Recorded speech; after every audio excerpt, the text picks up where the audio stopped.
মৰমৰ ছাত্ৰ-ছাত্ৰীসকল পোনপ্ৰথমে মোৰ ইউটিউব চেনেলটোলৈ তোমালোকক স্বাগতম জনাইছোঁ। আজি আমি অনুশীলনী 8.1ৰ এই 8 নম্বৰ প্ৰশ্নটো চাম। 8 নম্বৰত আছে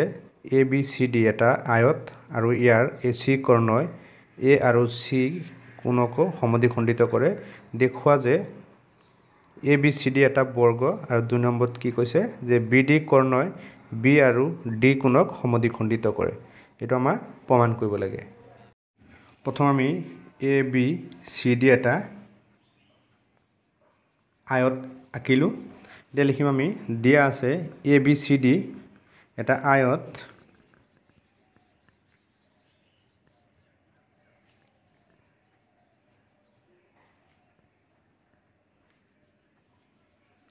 ABCD এটা আয়ত আৰু যাৰ কৰ্ণদ্বয়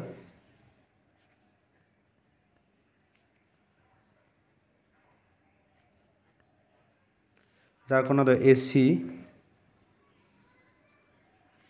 আৰু BD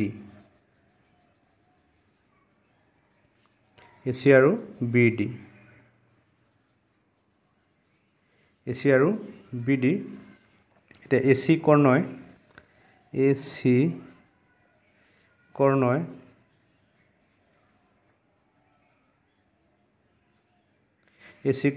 এংগল A আৰু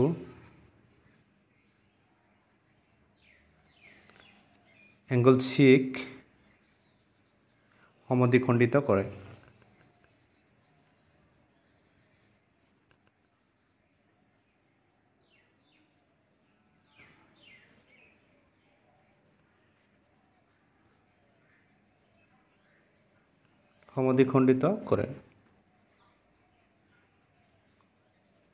প্ৰমাণ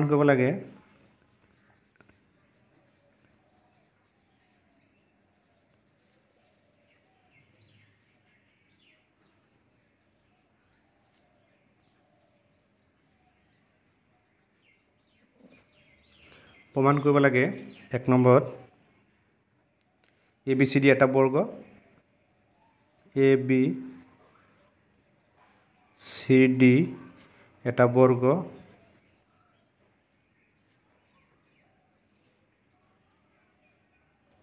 ABCD এটা বৰ্গ আৰু 2 নম্বৰত BD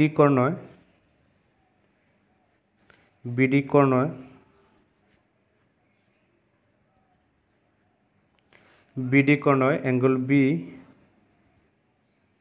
আৰু এংগল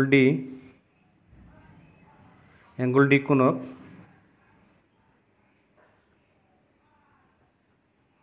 সমদ্বিখণ্ডিত কৰে।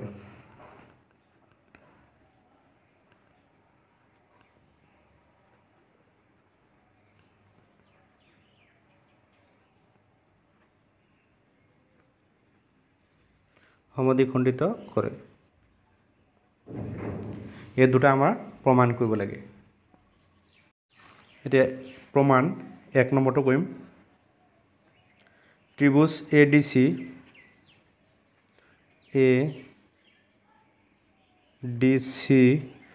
আৰু ত্ৰিভুজ ABC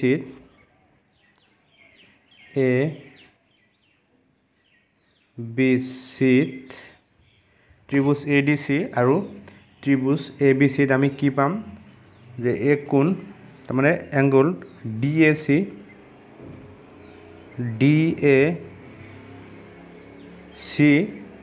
সমান এংগল পাম আমি BAC এইটো হ'ব AC কৰ্ণই যেটো এংগল A ক সমদ্বিখণ্ডিত কৰে। এইটো আমি লিখি দিম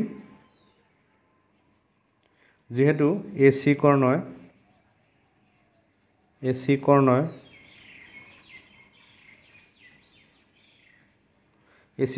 এংগল A ক সমদ্বিখণ্ডিত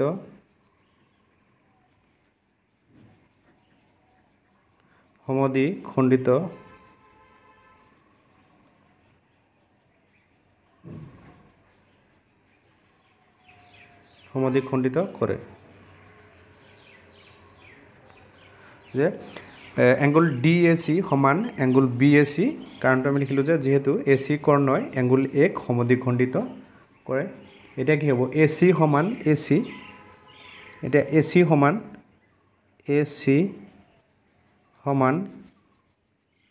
AC এইটো হ'ব সাধাৰণ বাহু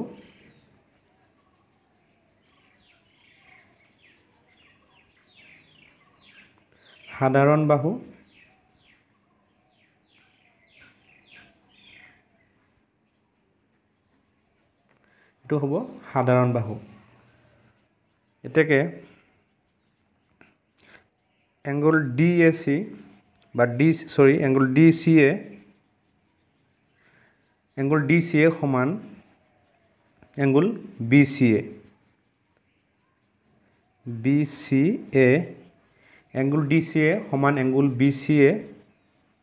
এইটো আমি লিখিব পাৰিম যেহেতু AC কৰ্ণ এংগল C ক সমদ্বিখণ্ডিত কৰে যেহেতু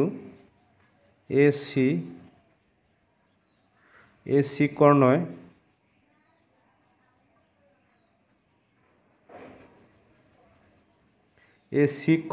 এংগল C ক সমদ্বিখণ্ডিত কৰে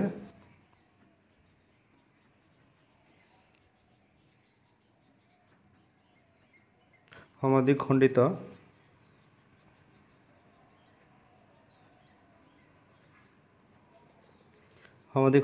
কৰে এংগল C ক সমদ্বিখণ্ডিত কৰে এতেকে কি হ'ব ত্ৰিভুজ ADC সৰ্বাংগসমূহ ত্ৰিভুজ ABC এতেকে আমি লিখিম ত্ৰিভুজ ADC সৰ্বাংগসমূহ ত্ৰিভুজ ABC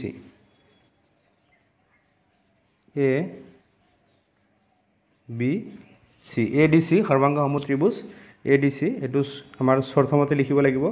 কোন বাহু কোন সৰ্বসমতাৰ বিধি কোন বাহু কোন সৰ্বসমতাৰ বিধি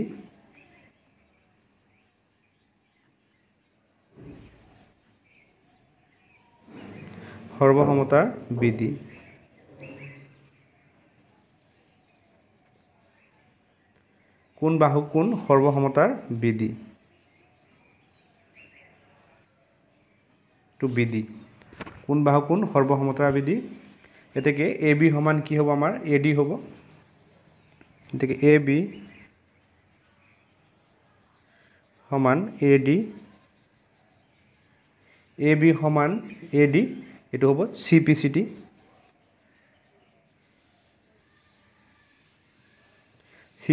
এটো আমি 1 নম্বৰ দি থৈ এটো হল 1 নম্বৰ কিন্তু আমাৰ AB সমান কি হ'ব আকো CD হ'ব কিন্তু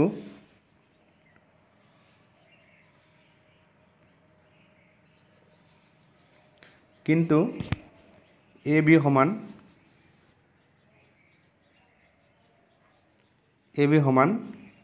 CD হ'ব AB সমান CD কিয় কাৰণে যে আয়তৰ বিপৰীত বাহু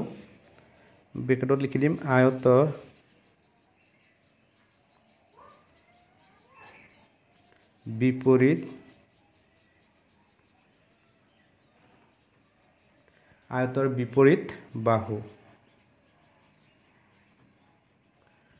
বিপৰীত বাহু আৰু এতিয়া BC সমান কি হ'ব AD হ'ব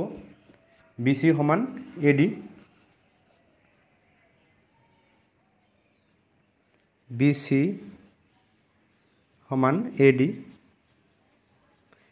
সমান AD এটো আমি 2 নম্বৰ দিম BC সমান AD এটো হল 2 নম্বৰ এতিয়া 1 আৰু 2 ৰ পৰা আমি পাও 1 আৰু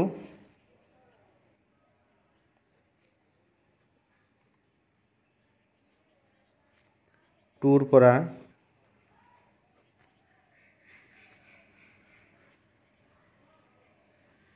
1 আৰু 2 ৰ পৰা আমি পাও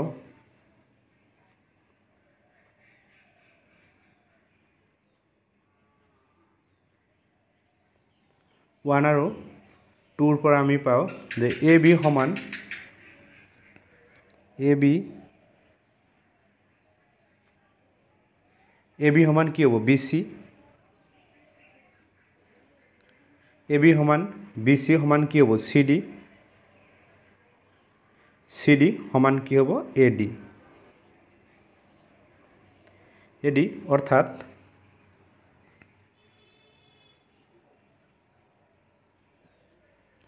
অৰ্থাৎ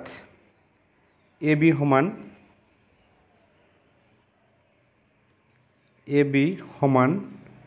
BC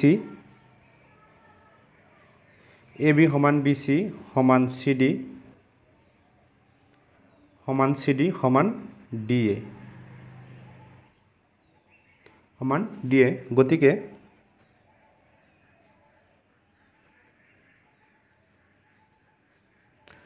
গতিকে ABCD এটা বৰ্গ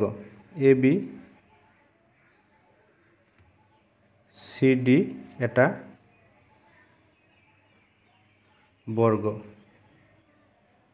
এটা আমাৰ 1 নম্বৰটো প্ৰমাণ হৈ গ'ল এতিয়া 2 নম্বৰটো কৰিম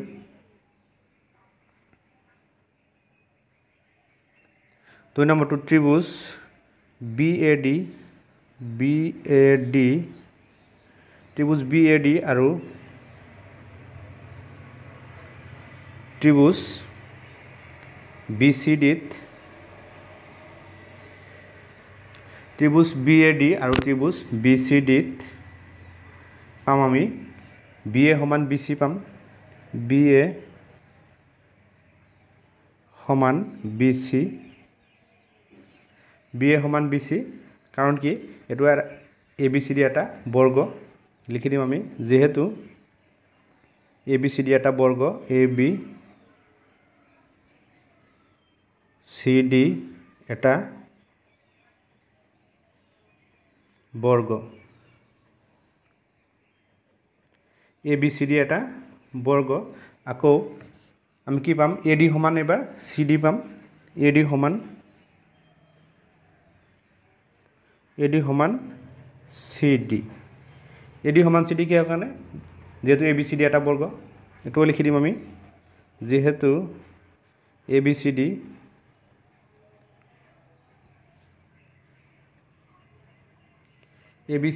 এটা বৰ্গ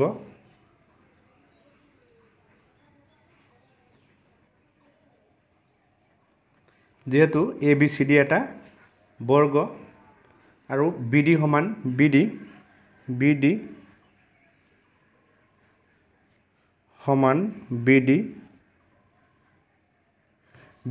BD এটো সাধাৰণ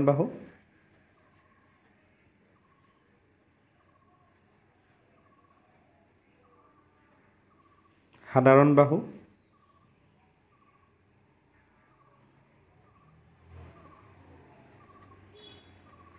BD সমান BD সাধাৰণ বাহু এতেকে ত্ৰিভুজ BAD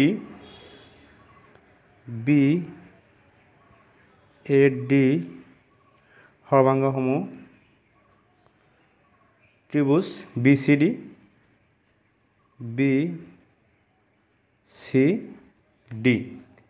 BAD সৰ্বাংগসমূহ ত্ৰিভুজ BCD এটো হ'ব আমাৰ বাহু সৰ্বসমতাৰ বিধি বাহু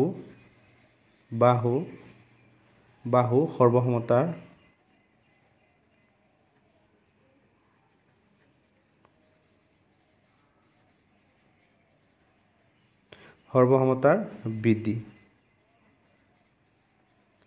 বাহু সৰ্বসমতাৰ বিধি এতেকে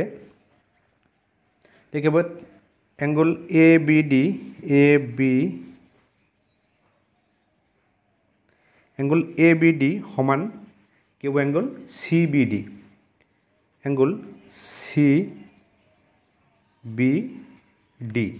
ABD সৰ্বাংগসমূহ ABD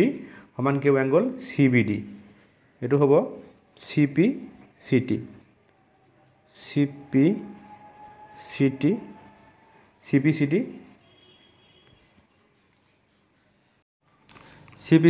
এটো আমি 1 নম্বৰ নামাকৰণ কৰিম এটো হল 1 number implies angle ABD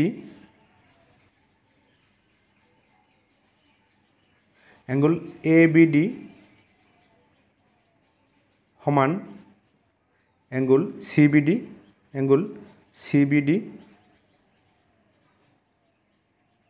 CBD এটা কি হ'ব B কোণৰ আধা half of B কোণ half of angle B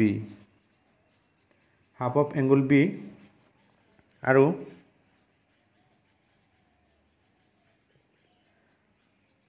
angle ADB আৰু angle ADB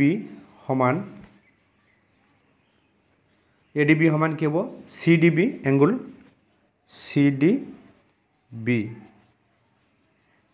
CDB এটো শৰ্তটো হ'ব CPCT আমি ব্ৰেকেটত লিখি দিম CPCT তো লিখি দিলো CPCT implies angle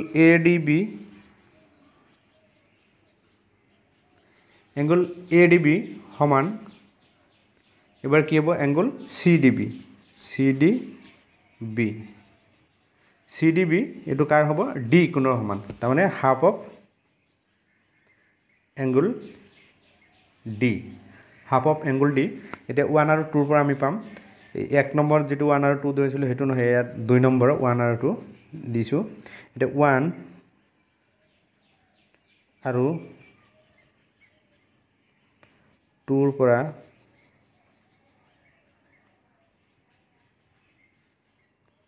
1 আৰু 2 ৰ পৰা আমি পাও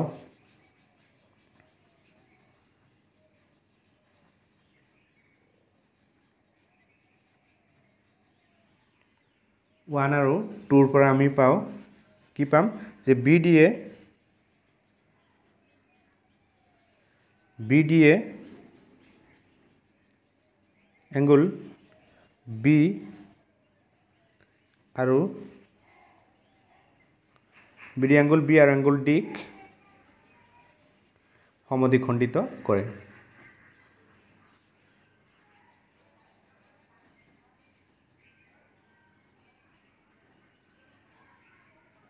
সমদ্বিখণ্ডিত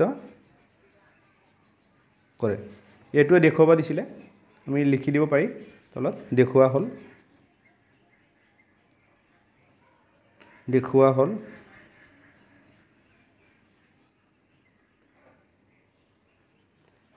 এটো আছিল 8 নম্বৰৰ এনসাৰ